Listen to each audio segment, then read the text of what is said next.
双语音标领航，注音阅读启蒙，叶兴阳有声读物。Boyhood by Leo Tolstoy. Translated by C.J. Hogarth. A slow journey. Again 2 carriages stood at the front door of the house at Petrovsko. In one of them sat Mimi, the 2 girls, and their maid, with the bailiff, Jakov, on the box, while in the other a britchka sat Wulida, myself, and our servant Vasily. Papa, who was to follow us to Moscow in a few days, was standing bareheaded on the entrance steps. He made the sign of the cross at the windows of the carriages, and said, "Christ go with you. Goodbye." Jakov and our coachman, for we had our own horses, lifted their caps in answer, and also made the sign of the cross. Amen. God go with us. The carriages began to roll away, and the birch trees of the great avenue filed out of sight. I was not in the least depressed on this occasion, for my mind was not so much turned upon what I had left as upon what was awaiting me, in proportion as the various objects connected with the sad recollections which had recently filled my imagination receded behind me. Those recollections lost their power, and gave place to a consolatory feeling of life, youthful vigor, freshness, and hope. Seldom have I spent 4 days more well, I will not say gaily, since I should still have shrunk from appearing gay, but more agreeably and pleasantly than those occupied by our journey. No longer were my eyes confronted with the closed door of Mamma's room, which I had never been able to pass without a pang, nor with the covered piano, which nobody opened now, and at which I could never look without trembling, nor with morning dresses, we had each of us on our ordinary traveling clothes, nor with all those other objects which recalled to me so vividly our irreparable loss, and forced me to abstain from any manifestation of merriment lest I should unwittingly offend against her memory.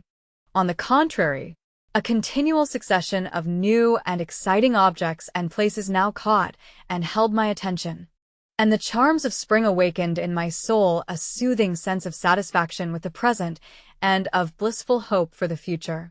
Very early next morning the merciless Vasily, who had only just entered our service, and was therefore, like most people in such a position, zealous to a fault, came and stripped off my counterpane, affirming that it was time for me to get up, since everything was in readiness for us to continue our journey. Though I felt inclined to stretch myself and rebel, though I would gladly have spent another quarter of an hour in sweet enjoyment of my morning slumber, Vasily's inexorable face showed that he would grant me no respite, but that he was ready to tear away the counterpane 20 times more, if necessary. Accordingly, I submitted myself to the inevitable and ran down into the courtyard to wash myself at the fountain. In the coffee-room, a tea kettle was already surmounting the fire which Milka the ostler, as red in the face as a crab, was blowing with a pair of bellows. All was grey and misty in the courtyard, like steam from a smoking dunghill, but in the eastern sky the sun was diffusing a clear, cheerful radiance, and making the straw roofs of the sheds around the courtyard sparkle with the night dew. Beneath them stood our horses, tied to mangers, and I could hear the ceaseless sound of their chewing. A curly-haired dog which had been spending the night on a dry dunghill now rose in lazy fashion and, wagging its tail, walked slowly across the courtyard. The bustling landlady opened the creaking gates, turned her meditative cows into the street, whence came the lowing and bellowing of other cattle, and exchanged a word or two with a sleepy neighbor. Philip, with his shirt-sleeves rolled up, was working the windlass of a draw-well, and sending sparkling fresh water coursing into an oaken trough, while in the pool beneath it some early-rising ducks were taking a bath. It gave me pleasure to watch his strongly marked, bearded face, and the veins and muscles as they stood out upon his great powerful hands whenever he made an extra effort. In the room behind the partition wall where Mimi and the girls had slept, yet so near to ourselves that we had exchanged confidences overnight, movements now became audible. Their maid kept passing in and out with clothes, and, at last the door opened, and we were summoned to breakfast. Wulida, however, remained in a state of bustle throughout as he ran to fetch first one article and then another and urged the maid to hasten her preparations. The horses were put to, and show their impatience by tinkling their bells. Parcels, trunks, dressing cases, and boxes were replaced, and we set about taking our seats. Yet, every time that we got in, the mountain of luggage in the britchka seemed to have grown larger than before, and we had much ado to understand how things had been arranged yesterday, and how we should sit now. A tea chest, in particular, greatly inconvenienced me, but Vasily declared that things will soon right themselves, and I had no choice but to believe him. The sun was just rising, covered with dense, white clouds, and every object around us was standing out in a cheerful, calm sort of radiance. The whole was beautiful to look at, and I felt comfortable and light of heart. Before us the road ran like a broad, sinuous ribbon through cornfields glittering with dew. Here and there a dark bush or young birch tree cast a long shadow over the ruts and scattered grass tufts of the track. Yet even the monotonous din of our carriage wheels and collar bells could not drown the joyous song of soaring larks, nor the combined odor of moth-eaten cloth, dust, and sourness peculiar to our britchka overpower the fresh scents of the morning. I felt in my heart that delightful impulse to be up and doing which is a sign of sincere enjoyment. As I had not been able to say my prayers in the courtyard of the inn, but had nevertheless been assured once that on the very first day, when I omitted to perform that ceremony, some misfortune would overtake me, I now hastened to rectify the omission. Taking off my cap, and stooping down in a corner of the britchka, I duly recited my orisons, and unobtrusively signed the sign of the cross beneath my coat. Yet all the while 1,000 different objects were distracting my attention, and more than once I inadvertently repeated a prayer twice over. Soon on the little footpath beside the road became visible some slowly moving figures. They were pilgrims. On their heads they had dirty handkerchiefs, on their backs wallets of birch bark, and on their feet bundles of soiled rags and heavy bast shoes. Moving their staffs in regular rhythm, and scarcely throwing us a glance, they pressed onwards with heavy tread and in single file. Where have they come from? I wonder to myself. And whither are they bound? Is it a long pilgrimage they are making? But soon the shadows they cast on the road became indistinguishable from the shadows of the bushes which they passed. Next a carriage and 4 could be seen approaching us. In 2 seconds the faces which looked out at us from it with smiling curiosity had vanished.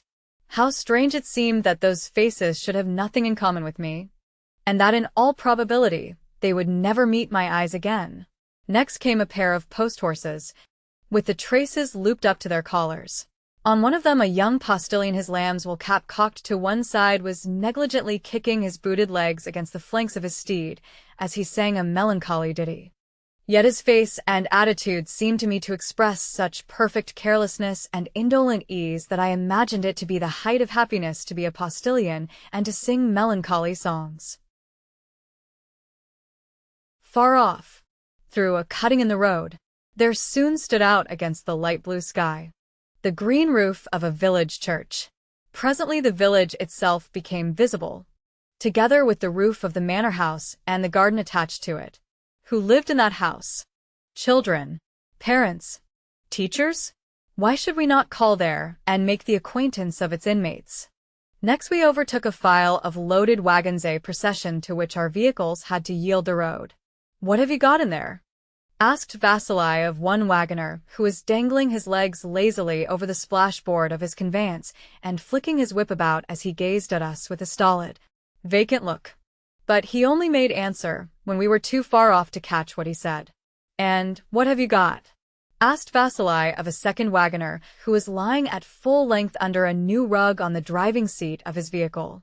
The red poll and red face beneath it lifted themselves up for a second from the folds of the rug, measured our britchka with a cold, contemptuous look, and lay down again, whereupon I concluded that the driver was wondering to himself who we were, whence we had come, and whither we were going.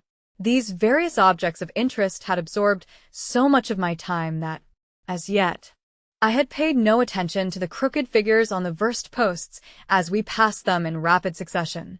But in time the sun began to burn my head and back, the road to become increasingly dusty, the impedimenta in the carriage to grow more and more uncomfortable, and myself to feel more and more cramped. Consequently, I relapsed into devoting my whole faculties to the distance posts and their numerals, and to solving difficult mathematical problems for reckoning the time when we should arrive at the next posting house. 12 versts are 1/3 of 36, and in all there are 41 to Lippitz. We have done 1/3, and how much, then? And so forth, and so forth. Vasili, was my next remark, on observing that he was beginning to nod on the box seat. Suppose we change seats? Will you? Vasili agreed, and had no sooner stretched himself out in the body of the vehicle than he began to snore. To me, on my new perch, however, a most interesting spectacle now became visible, namely, our horses, all of which were familiar to me down to the smallest detail. Why is Diashak on the right today? Philip, not on the left? I asked knowingly. And Narasinka is not doing her proper share of the pulling. One could not put Diashak on the left, replied Philip, altogether ignoring my last remark. He is not the kind of horse to put there at all. A horse like the one on the left now is the right kind of one for the job. After this fragment of eloquence, Philip turned towards Diashak and began to do his best to worry the poor animal by jogging at the reins. In spite of the fact that Diashak was doing well and dragging the vehicle almost unaided. This Philip continued to do until he found it convenient to breathe and rest himself a while and to settle his cap askew. Though it had looked well enough before, I profited by the opportunity to ask him to let me have the reins to hold, until, the whole 6 in my hand, as well as the whip, I had attained complete happiness. Several times I asked whether I was doing things right, but, as usual, Philip was never satisfied, and soon destroyed my felicity. The heat increased until a hand showed itself at the carriage window, and waved a bottle and a parcel of eatables, whereupon Vasili leapt briskly from the britchka, and ran forward to get us something to eat and drink. When we arrived at a steep descent, we all got out and ran down it to a little bridge, while Vasili and Jakov followed, supporting the carriage on either side, as though to hold it up in the event of its threatening to upset. After that, Mimi gave permission for a change of seats, and sometimes Wulida or myself would ride in the carriage, and Lubotchka or Katenko in the britchka. This arrangement greatly pleased the girls, since much more fun went on in the britchka. Just when the day was at its hottest, we got out at a wood, and, breaking off a quantity of branches, transformed our vehicle into a bower. This traveling arbor then bustled on to catch the carriage up, and had the effect of exciting Lubotchka to one of those piercing shrieks of delight which she was in the habit of occasionally emitting. At last we drew near the village where we were to halt and dine. Already we could perceive the smell of the place, the smell of smoke and tar and sheep, and distinguish the sound of voices, footsteps, and carts. The bells on our horses began to ring less clearly than they had done in the open country, and on both sides the road became lined with huts, dwellings with straw roofs, carved porches, and small red or green painted shutters to the windows, through which, here and there, was a woman's face looking inquisitively out. Peasant children clad in smocks only stood staring open-eyed or, stretching out their arms to us, ran barefooted through the dust to climb onto the luggage behind, despite Philip's menacing gestures. Likewise, red-haired waiters came darting around the carriages to invite us, with words and signs, to select their several hostelries as our halting place. Presently a gate creaked, and we entered a courtyard. 4 hours of rest and liberty now awaited us. 2. The thunderstorm. The sun was sinking towards the west, and his long, hot rays were burning my neck and cheeks beyond endurance, while thick clouds of dust were rising from the road and filling the whole air. Not the slightest wind was there to carry it away. I could not think what to do.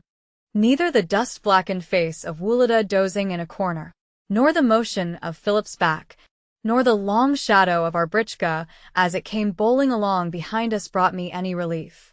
I concentrated my whole attention upon the distance, posts ahead, and the clouds which, hitherto dispersed over the sky, were now assuming a menacing blackness, and beginning to form themselves into a single solid mass. From time to time distant thunder could be heard, a circumstance which greatly increased my impatience to arrive at the inn where we were to spend the night. A thunderstorm always communicated to me an inexpressibly oppressive feeling of fear and gloom.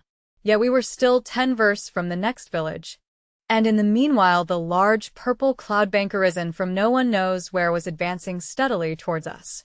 The sun, not yet obscured, was picking out its fuscous shape with dazzling light, and marking its front with gray stripes running right down to the horizon. At intervals, vivid lightning could be seen in the distance, followed by low rumbles which increased steadily in volume until they merged into a prolonged roll which seemed to embrace the entire heavens. At length, Vasily got up and covered over the britchka. The coachman wrapped himself up in his cloak and lifted his cap to make the sign of the cross at each successive thunderclap, and the horses pricked up their ears and snorted as though to drink in the fresh air which the flying clouds were outdistancing. The britchka began to roll more swiftly along the dusty road, and I felt uneasy, and as though the blood were coursing more quickly through my veins. Soon the clouds had veiled the face of the sun, and though he threw a last gleam of light to the dark and terrifying horizon, he had no choice but to disappear behind them. Suddenly everything around us seemed changed, and assumed a gloomy aspect. A wood of aspen trees which we were passing seemed to be all in a tremble, with its leaves showing white against the dark lilac background of the clouds. Murmuring together in an agitated manner, the tops of the larger trees began to bend to and fro, and dried leaves and grass to whirl about in eddies over the road. Swallows and white-breasted swifts came darting around the britchka and even passing in front of the forelegs of the horses, while rooks, despite their outstretched wings, were laid, as it were, on their keels by the wind. Finally, the leather apron which covered us began to flutter about and to beat against the sides of the conveyance.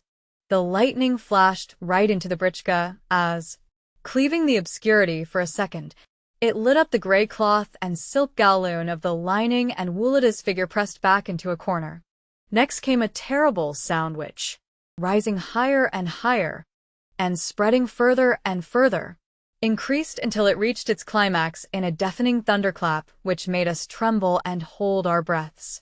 The wrath of God, what poetry there is in that simple popular conception! The pace of the vehicle was continually increasing, and from Philip's and Vasily's backs, the former was tugging furiously at the reins. I could see that they too were alarmed, bowling rapidly down an incline. The britchka cannoned violently against a wooden bridge at the bottom. I dared not stir and expected destruction every moment. Crack! A trace had given way, and, in spite of the ceaseless, deafening thunderclaps, we had to pull up on the bridge. Leaning my head despairingly against the side of the britchka, I followed with a beating heart the movements of Philip's great black fingers as he tied up the broken trace, and, with hands and the butt end of the whip, pushed the harness vigorously back into its place. My sense of terror was increasing with the violence of the thunder.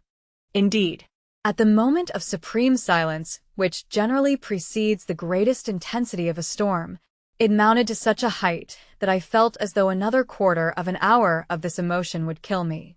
Just then there appeared from beneath the bridge a human being who, clad in a torn, filthy smock, and supported on a pair of thin shanks bare of muscles, thrust an idiotic face, a tremulous, bare, shaven head, and a pair of red, shining stumps in place of hands into the britchka.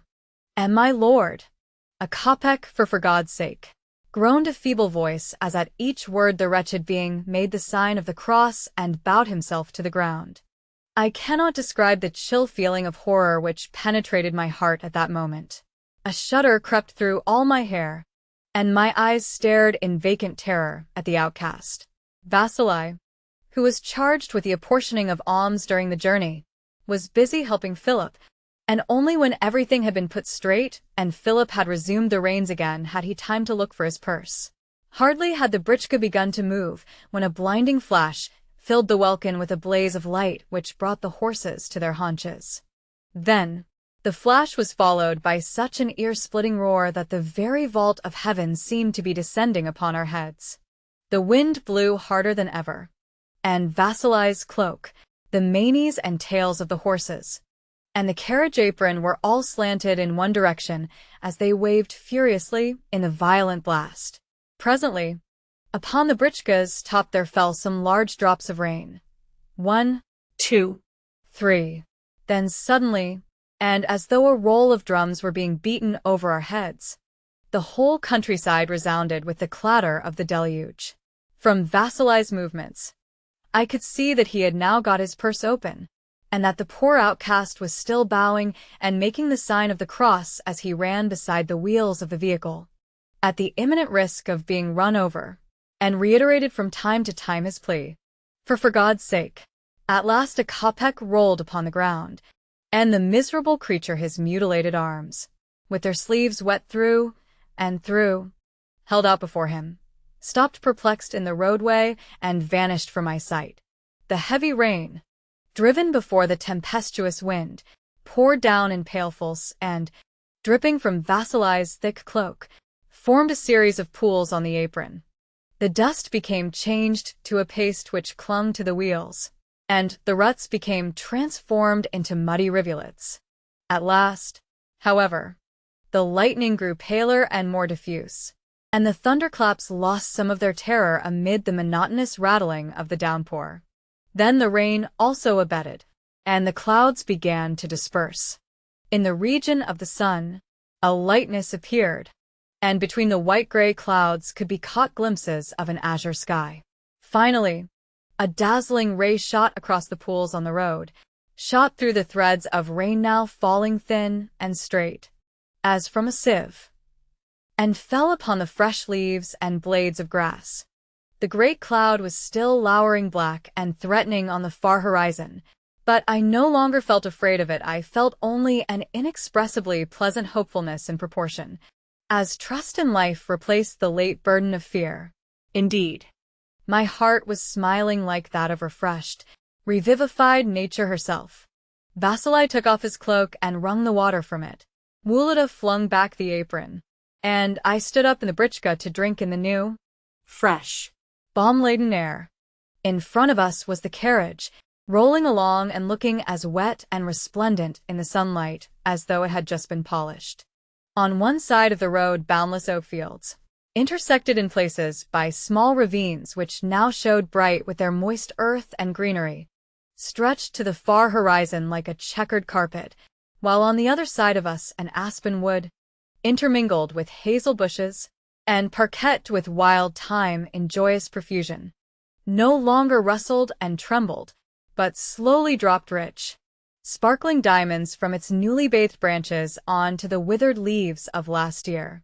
From above us, from every side, came the happy songs of little birds calling to one another among the dripping brushwood, while clear from the inmost depths of the wood sounded the voice of the cuckoo. So delicious was the wondrous scent of the wood, the scent which follows a thunderstorm in spring, the scent of birch trees, violets, mushrooms, and thyme, that I could no longer remain in the britchka. Jumping out, I ran to some bushes, and, regardless of the showers of drops discharged upon me, tore off a few sprigs of thyme, and buried my face in them to smell their glorious scent. Then, despite the mud which had got into my boots, as also the fact that my stockings were soaked, I went skipping through the puddles to the window of the carriage. "Labachka, Katenka," I shouted as I handed them some of the thyme. "Just look how delicious this is." The girls smelled it and cried, "Aya!" But Mimi shrieked to me to go away, for fear I should be run over by the wheels. "Oh, but smell how delicious it is," I persisted. 3. A new point of view. Katenka was with me in the britchka, her lovely head inclined as she gazed pensively at the roadway. I looked at her in silence and wondered what had brought the unchildlike expression of sadness to her face which I now observed for the first time there. "We shall soon be in Moscow," I said at last. "How large do you suppose it is?" "I don't know," she replied. "Well, but how large do you imagine?" "As large as Serpukhov." "What do you say?" "Nothing." Yet the instinctive feeling which enables one person to guess the thoughts of another and serves as a guiding thread in conversation soon made Katenka feel that her indifference was disagreeable to me. Wherefore she raised her head presently, and, turning round, said, "Did your papa tell you that we girls too were going to live at your grandmamma's?" "Yes. He said that we should all live there." "All live there?" "Yes. Of course. We shall have one half of the upper floor, and you the other half, and Papa the wing. But we shall all of us dine together with Grandmamma downstairs."